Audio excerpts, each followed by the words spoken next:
WhatsApp ग्रुपद्वारे high profile वेश्या व्यवसाय चालवणाऱ्या रॅकेटचा पर्दाफाश. करवीर पोलिसांची मोठी कारवाई. कोल्हापूर जिल्हा पोलीस अधीक्षक श्री नीलोत्पल सो यांनी जिल्ह्यातील अवैध व्यवसायांचा समूळ उच्चाटन करण्याचे आदेश दिले होते.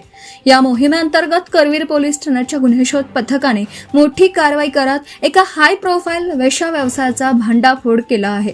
करवीर पोलीस ठाण्याचे पोलीस निरीक्षक श्री रवींद्र कळमकर यांना गुप्त बातमीदाराकडून माहिती मिळाली होती की वाशी गावच्या हद्दीतील सनराइज लॉजिंग येथे व्हॉट्सअप ग्रुपच्या माध्यमातून वेश्या व्यवसाय चालवला जात आहे. या ठिकाणी पुणे आणि मुंबई येथून महिलांना बोलावून त्यांचे फोटो व्हॉट्सअपवर ग्राहकांना पाठवले जायचे.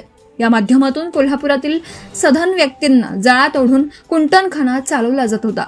पोलिसांनी सापळा रचत एका बनावट ग्राहकाला पाठवून खात्री केली आणि त्यानंतर सनराइज लॉजिंगवर छापा टाकला. या कारवाईत पोलिसांनी एका पीडित महिलेची सुटका केली आहे.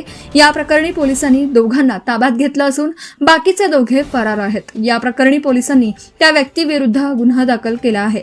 तपासात असे समोर आले आहे की आरोपी शहाजी वैद्य याने सागर पाटील फ्रेंड सर्कल नावाचा व्हॉट्सअप ग्रुप तयार करून हा अवैध व्यवसाय पसरवला होता. याचा पुढील तपास करवीर पोलीस ठाणे करीत आहे. Subscribe now and press the bell icon. Never miss an update.